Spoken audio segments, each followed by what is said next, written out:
மகன் தந்தை காற்றும் உதவி இவன் தந்தை என்னோற்றான் கொல். என் தந்தைக்கு நான் செய்கிற பெருமை என்னவென்றால், ஒரு நாள் காலையில போய், அப்பா உங்களை போல யாரும் இல்லை, நீர் தான் உயர்ந்தவர், பெரியவர், வல்லவர், நல்லவர்னா, மகனே நேத்தைக்கு ஒரு நல்லாதானப்பா இருந்த என்ன ஆச்சு உனக்கு அப்படின்னு தான் கேட்பார். பட் நான் ஒழுக்கமான பிள்ளையாக இருக்கிறேன், பண்பானவனாக இருக்கிறேன், சாதித்திருக்கிறேன், எல்லாம் சிறப்பாக செய்கிறேன் என்று ஊரார் பேசுகின்ற பொழுது அந்த தந்தைக்கு பெருமை சிறப்பு. என் தந்தைக்கே அது பெருமை என்றால், இந்த உலகத்தை படைத்த ஈசனுக்கு என் பிள்ளைகள் எல்லாம் நன்றாக இருக்கிறார்கள் என்றால் அது சிறப்பு, அவ்வளவுதான்.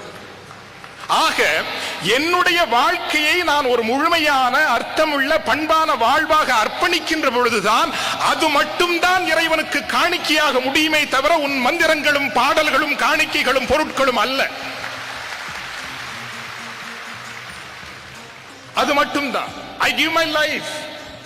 என்னுடைய வாழ்வை முழுமையாக கொண்டாடி, தந்தையே, தகப்பனே, ஈசனே, நாயகனே, இதோ நீ எனக்கு ஒரு வாழ்வு தந்தாய், அதை முழுமையாக்கி உனக்கு நான் மீண்டும் காணிக்கையாக்கி தருகிறேன் என்று ஒப்படைக்கிற பொழுதுதான் அதுதான் காணிக்கை. அதை எனக்கு சொல்லி தந்திருக்கிறவர் பேரருட் தந்தை அவர்கள். எனவே நான் அவருக்கு சீடராக இருக்க விரும்புகிறேன்.